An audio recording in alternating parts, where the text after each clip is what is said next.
My name is Yusuf. I am a MSBI developer here in Big Classes. Well, I have been into this industry since a long time, and I have had a chance to work with clients like Home Depot, which is a retail company there in US, and then also with SunTrust Bank and Motorola. So these are the biggest clients I've worked with. And yes, always I have also had a chance to work with different clients as well in giving the end-to-end solution for the biggest clients. These are the biggest clients I've worked for. Okay, they're in US, and AT&T is one among them. So with that said, these training sessions I would be walking you through with what all about MSBI is, and what different type of modules you would be looking into MSBI, and where exactly people need MSBI skills in their business. Okay, and then where we have to be basically hands-on, and where that kind of real-time experience we need to keep, or understand the kind of projects there in a lot of frameworks implemented in the companies. So prior I go ahead and start up with all of these modules, or try and start you explaining about MSBI. MSBI consolidates of 4 different modules, alright, which is SQL Server, SSIS, and SSRS and SSAS. Alright, so SQL Server, as you all know, most of you are experienced guys, and you are coming from technologies, few of the technologies. So SQL Server, from the basic, we know that it's a kind of database which is used to store the data, okay, in different formats, which is in table formats. And then we have SSIS. Okay, what do we mean by SSIS? SSIS is basically an ETL tool. Okay, so what do you mean by ETL is? ETL means integration of few different kind of sources to some other sources, or it can be similar sources as well. Let's say you are trying to integrate. What do you mean by ETL is basically extracting the source result, source data, transforming it. Transformations, what are transforming in the sense, let's say you're getting one type of result from your source. Okay, let's say an Excel sheet is coming in, okay, from your source system, and that Excel sheet has in its primary column, it has nullable values. It is not though a primary key constraint on it.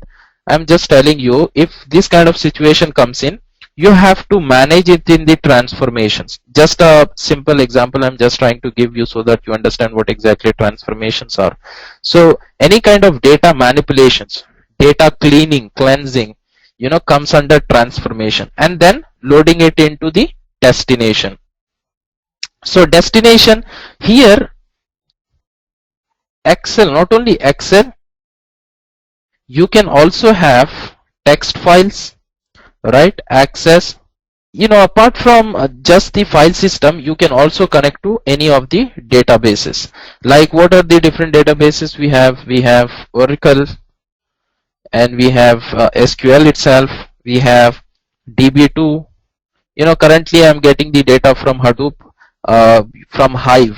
Okay, Hive. Any technology you see in the market, we can extract the data from there. Okay, after this we transform the data. As I've told you, there is a transformation stage, right? The transformation stage is basically used to manipulate the data if any manipulation is needed, and these manipulations you will see from the business. Okay, manipulation like removing nullable columns, manipulation like removing duplicate columns, manipulations like if these are existing, do not populate these rows into the destination, things of that nature. So these all manipulation. We will see lot of different scenarios in our SSIS package, which will have lots and lots of manipulations. Like you may be having an email address. Okay, from that email address, using the expressions inside SSIS, how will you get the first name and the last name, or the domain of that email? So this all comes under transformations. Okay, and after that transformation we are loading the data into either a database called SQL, or it depends on your requirement.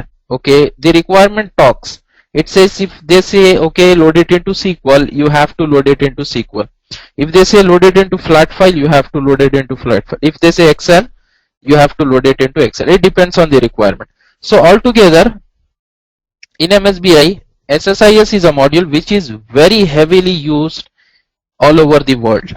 Okay, all over the world. Basically what does that means is, when you compare other MSBI modules, SSIS is very heavily used when compared to leave about SQL. SQL is always used for most of the purposes. Not necessary it should be development, it can be extraction of data, it can be just testing of databases, lot of different things, because you know application development can also have interaction with the databases. So that's altogether a different scenario out of our training scopes. But what I mean is SQL is always used most of the time, but out of SSIS, SSRS and SSAS, SSIS is something used about 80% of the time when compared to other modules. I'm just trying to give you an understanding where exactly, you know, how much percentage exactly these modules are used, so that you have these things in mind. And then when it comes to SSRS, this is basically a kind of report generation tool. Okay, so what do you mean by report generation tool is, on top of this database. Okay, now let's say, okay, let me give you an example of projects what I have faced. Out of one project I will give you an example. Okay, all right, so you are able to see the MS Paint, right? All right, so see, this is the source system, let's say. Okay, this is the source system, and this source system is having lot of Excel sheets. Okay, this is a heritage project what we have automated and given them, and I will tell you what is the purpose, why these things should be automated, and why it is necessary to automate the process. What is the use to the business paying you know a very good dollar amount to resources of MSBI and hiring them? What is the purpose? I will tell you. Now let's say this is the source system. Every heritage in US, let's say there are about 50 heritages or 70 heritages in overall US, right? So each heritage, since it's a retail shop, every customer comes into the retail shop, and whatever he buy, you know, there is a data entry guy who would be in the front desk, who will be noting down, okay, these kind of products have bought. And if you know, here in India also it got started that they are taking phone numbers, okay, or they are taking some kind of information to store your records. Okay, so those records for sure will get stored, and what products are bought, okay, and the price amount, and what state and city it belongs to. So each Excel sheet is having these many standard columns in it. Okay, similarly those all Excel files. So let's say just in one day there are about 10,000 products. So one customer can come in and get similar products about 20, right? So it may happen. So altogether, let's say 10,000 products are sold in one day. So how about 70 stores? There are 70 stores. So altogether 7 lakh product sales happening just in one day. Okay, now you know, whenever business want to analyze this, okay, business, let's say if they want to analyze, okay, which product got sale, or which product have very high sales, or which product have very low sales, or which product does not have sales at all. So each time they could not go into Excel sheet and check, right? It is very manual and it will take hell lot of time. So what we have did is, okay boss, you do one thing, you give the project to us and we will give you the solution. So what is the solution we have provided is, okay, we will automate all of your process, and we will end of the day give you a report which talks about sales and the product. okay, which says, okay, if this sales is below 10% of sales for a month, it will go into red color and you can easily navigate it to it and you can find the number of products which are not in sale. By this, what happens, you know, business will stop buying that product and stop keeping it in the heritages, because stopping the product which is not in sales is also a business to them. Okay, like bringing a product which is in very high sale, or like migrating the products from one place to one place. Let's say here some product is not in high sales, but here that product is very high demand. Okay, so they can easily migrate this product here. We are telling product there will be n number of products.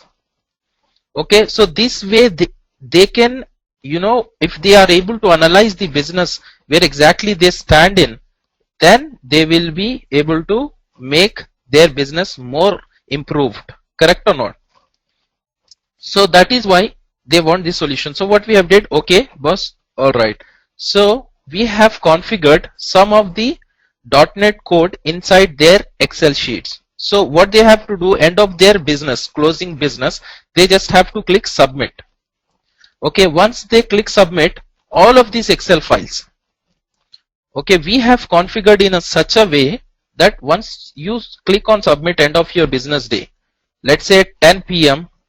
in EST, Eastern Standard Time, or Central Standard Time, whatever it is. So every file will get loaded into one FTP server. Okay, one FTP server. So these are their local machines. Now you have one FTP server. So FTP is a file transfer protocol server, which is a common server, which is a shared server, kind of shared server. Everyone can share their files. Okay, so let's say at 10 p.m. everyone is trying to share their files, right? 10 p.m. in the evening. So once they share, all of a sudden, you know, if there is high frequency or high network volume, server will go down. At least for 2 to 3 hours we need to give the gap. Okay, to expect it would be loaded, all the files would be loaded at least maybe about 1 p.m. in the night, right?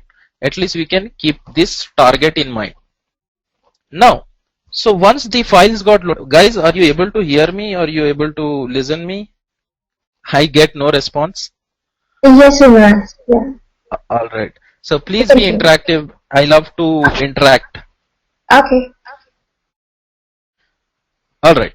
So now, once these files get loaded into FTP, what will happen is, what we have did is, okay, I will show you how in real time these packages looks like.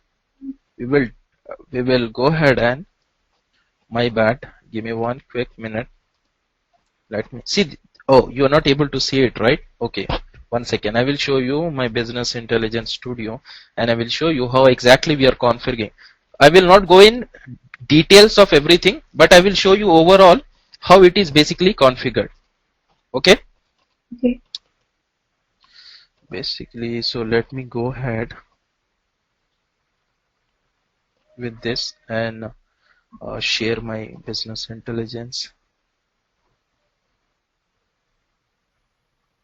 This one, share it now.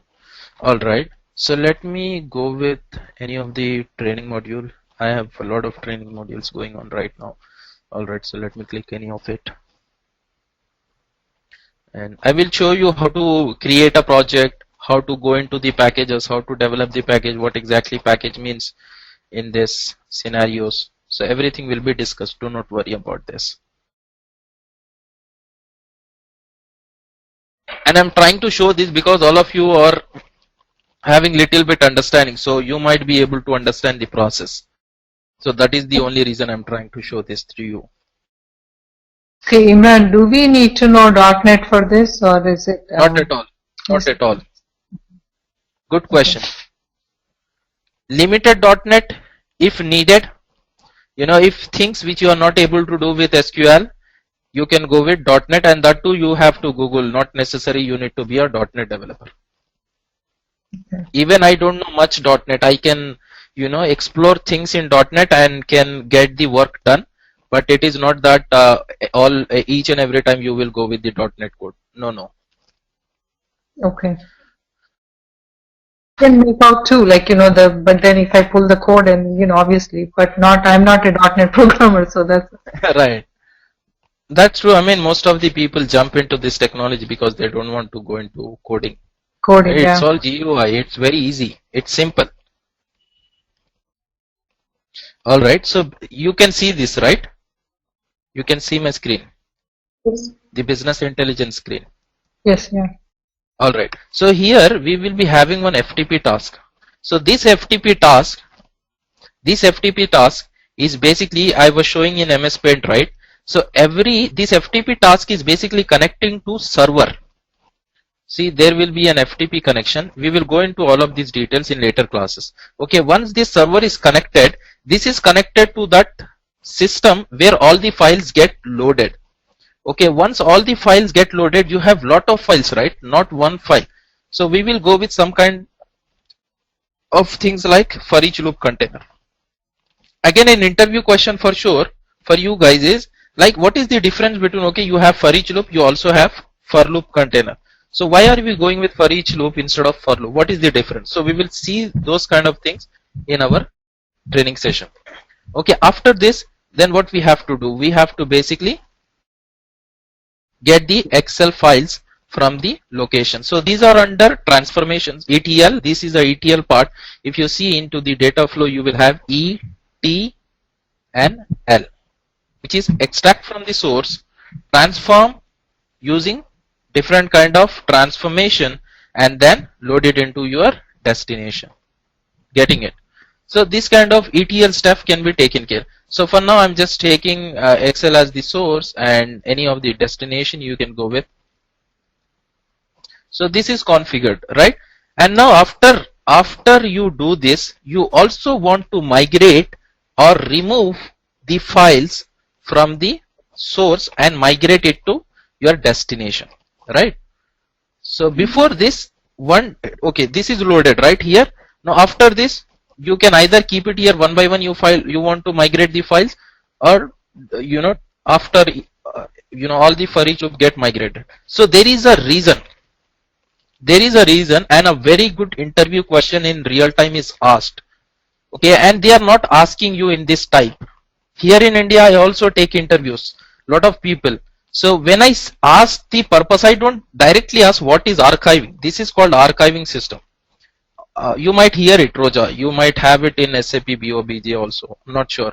So basically, it's called archiving system. What is archiving system? Is removing your source files and archiving it into some other places. Only those files which got loaded. So what is the purpose? We can also do this archiving outside the for each loop container.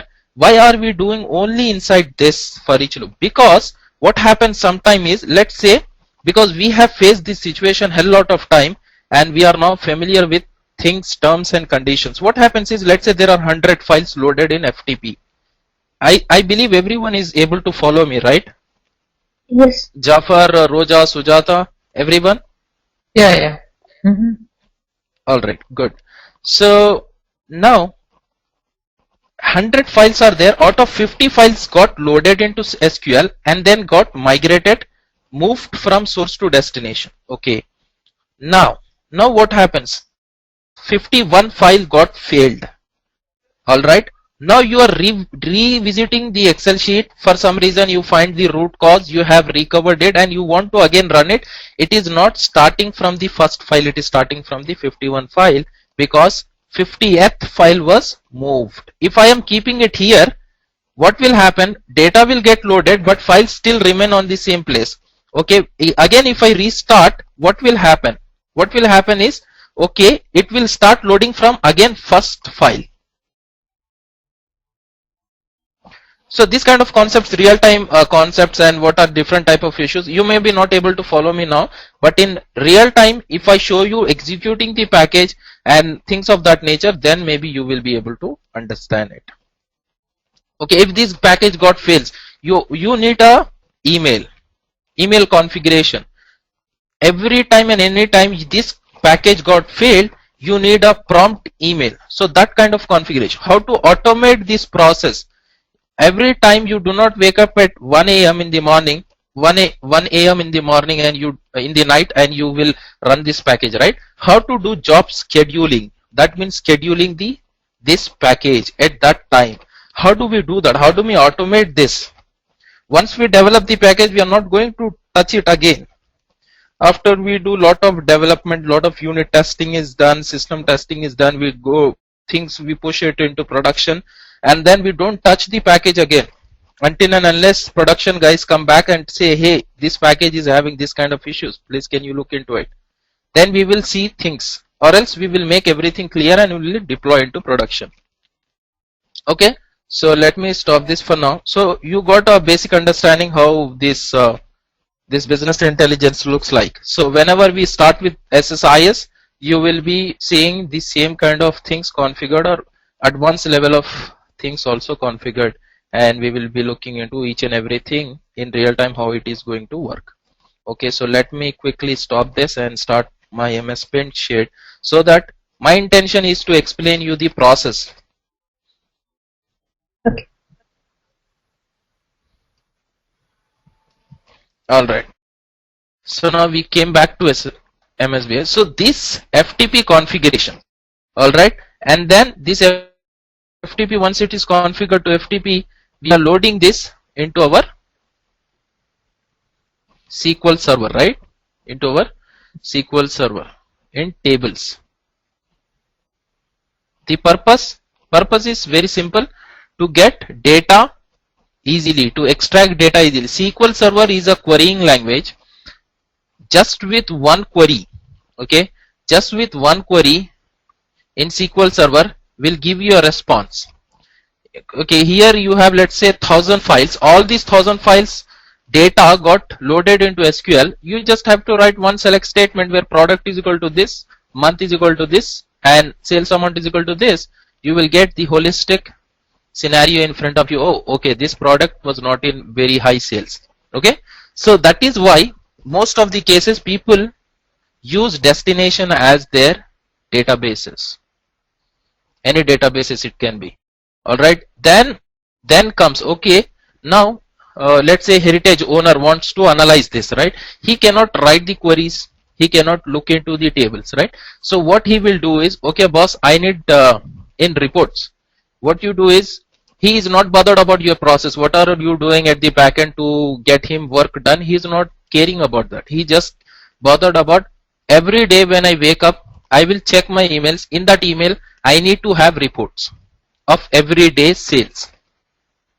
Okay, so that is his requirement, let's say.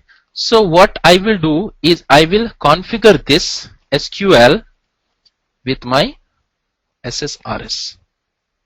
Okay, I will configure SQL with my SSRS.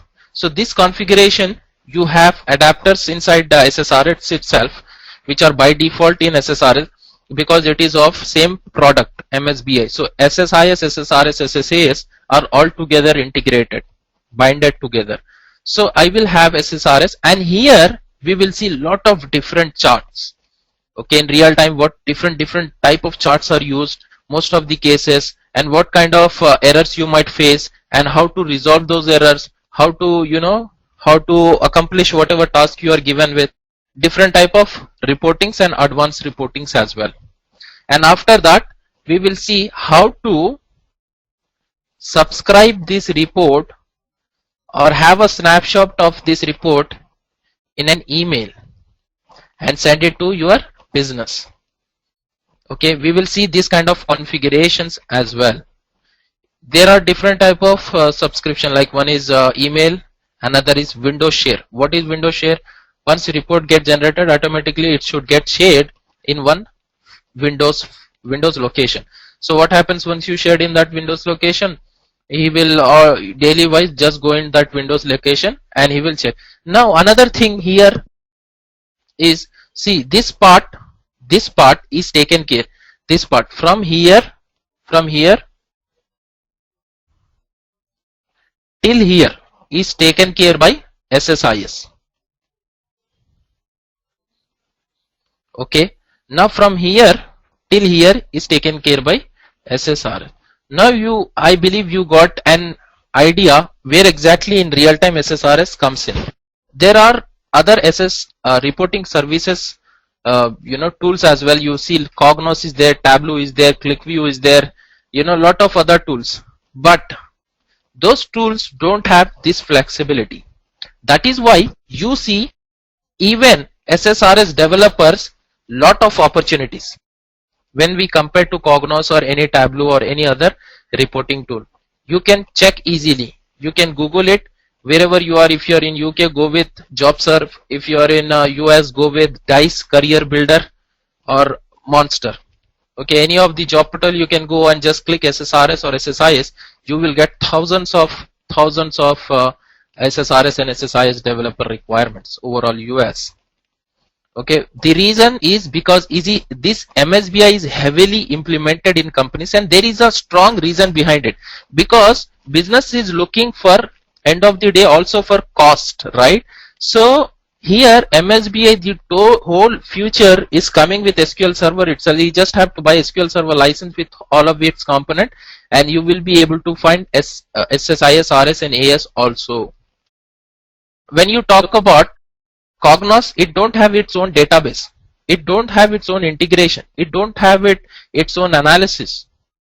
So company have, if they want an automated process, they will implement, okay, Informatica with Cognos, okay, and then one analysis Arvin, and then one database, let's say Oracle. So everything is very much cost effective. That is the reason why you see people are not having lot of reporting services other than SSRS. Most of the cases, you see SSRS heavily used in the companies.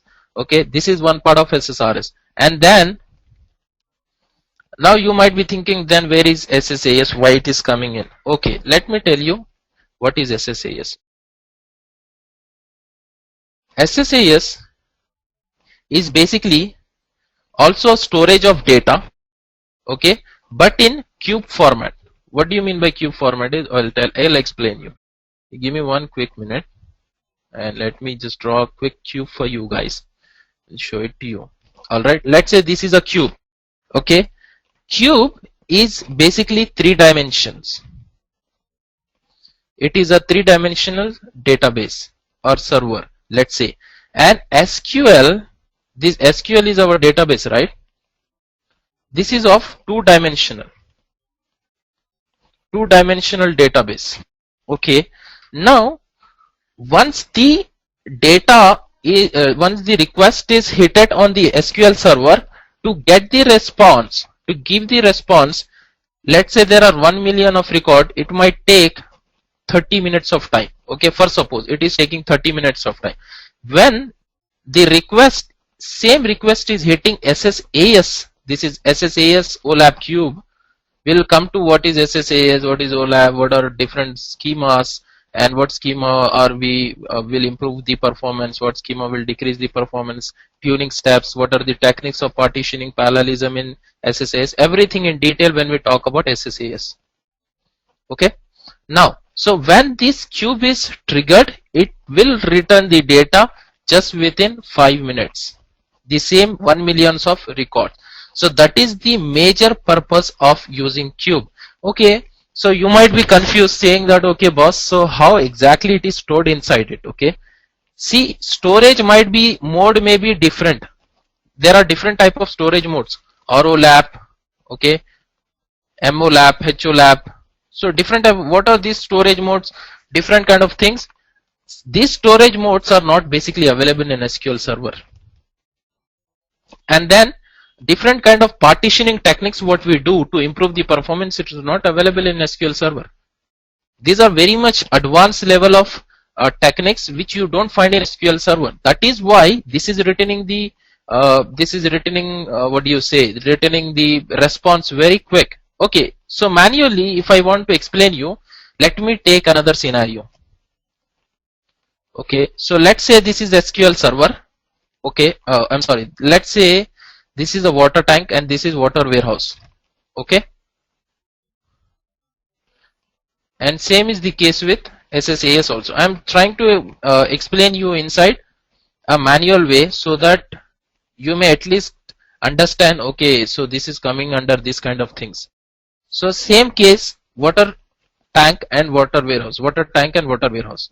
Now this water tank is trying to load the data into water warehouse. Okay, and let us say this is SQL. You can see the screen, right? Everyone? So Roja, Yes. Sujata and Jafar. Jafar, how about you? Yes, yeah, I I'm can. here. Alright, so you are able to see the screen, right? I'm actually over phone, so I don't think All I'm right, listening to no you. worries. Alright. So let's say this is the water tank and water warehouse. This is also water tank and water warehouse. See here, loading of data or loading of water from water tank to water warehouse maybe is taking 30 minutes. Okay, 30 minutes of time.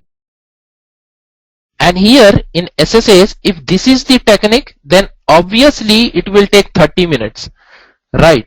It will take 30 minutes, but we are not going with this technique. We are implementing few other techniques, like having one more pipe to the same water tank, having one more pipe to the same water tank, having one more pipe to the same water tank, right? So all 4 pipes are connected to one water tank and loading the data at one go into water warehouse. What do you think, how much time it will take? Maybe 5 to 10 minutes, right? Not more than that, because you have implemented few techniques which are rather improving your performance and making it go very speedily process the record. So similar is the case with SSAS. We have lot of different techniques by which we can improve the kind of extraction or sending the things into one database. Are you getting it? So when we will see in practical, you will get to know how partitioning works, how aggregate works, how to keep the aggregates in which kind of mode and push it. Let's say every time the same aggregations are used, so you can at runtime use those aggregations, okay, or you can store that in the server itself rather storing in SSAS cube. So this kind of techniques we will look into SSAS. So here in where performance will be increased. And let me tell you one more thing.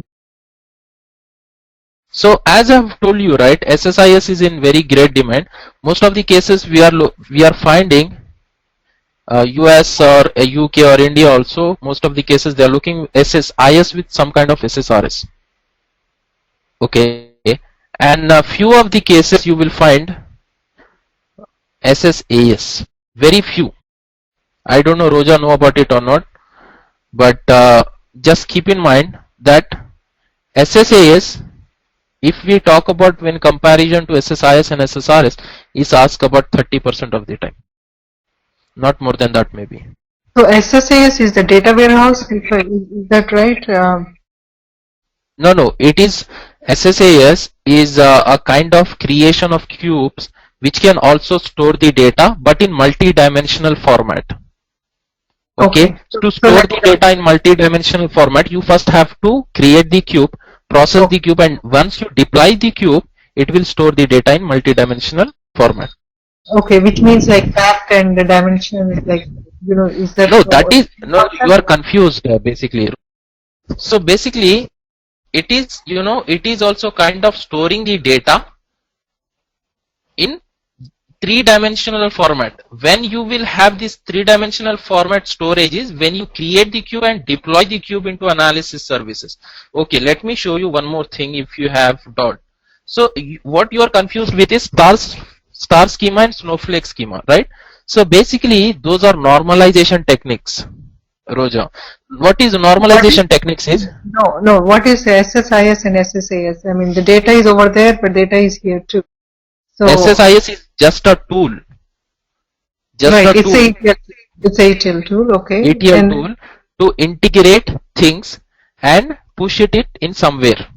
Okay. Whereas SSAS is also a tool and also a server where you will find data getting stored. Okay, and which is more optimized, you mean, SSAS? SSAS is not having integration things in it, like it cannot get different it cannot connect to different systems and get the data like Excel Yes, files, yeah, that's right? fine. Yeah. Different it, Mhm. transformations are not having Happening. you cannot take place transformation. A lot of things are there which you cannot do in SSA. So that is why altogether is used.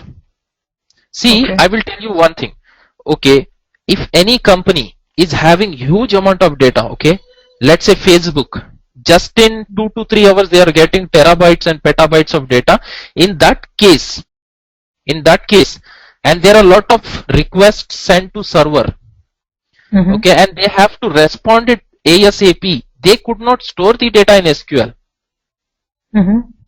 Okay, they have to push, they have to create a cube first, they have to push the data into SSAS so that whenever this cube is triggered, they are getting the response very soon. So very few companies have this implemented, because mid-level to even large-scale companies, even UHG, I'm working in UHG currently.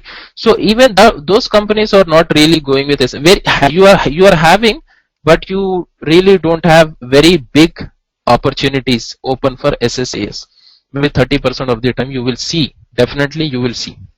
So how are the cubes created? Just like for each table will have a separate cube, or how is it? All tables consolidatedly will create one cube. It depends on the requirement how many tables you want to consolidate in one cube. Like let's say customer information is stored in one table, sales information is stored in one table, department information is stored in one table. Altogetherly you want to create a cube. You will write a select statement, you will have a cube created. In the cube you will have lot of things. We will talk about those in other classes whenever we talk about OLAP or SSAS. And then that in turns we will create a cube and then we will push into SSAS server. Pushing in the sense deploying the cube. Once you deploy the cube, you will see in SSAS server a name called name what you have saved the cube with, and if you navigate that name with the cube name, you will see a lot of fields, attributes inside, elements inside, dimensions in it, and you can play around with things there. So the reporting is off this cube, like that SSRS is going. You can report based on those cubes. You can even report based on these cubes. Okay. Okay, makes sense now. Yeah. On top of these cubes, you can even have SSRS in place.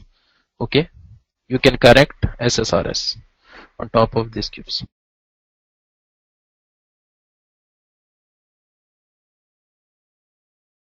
So this is how basically automating a process is. This is what automating a process is. And do not worry, in each of our, as I'm telling it from the beginning, each of our module we will go from the basics and we will go advanced, we will go real-time scenarios, and we will go performance kind of things, and we will see one good real-time project in SSIS.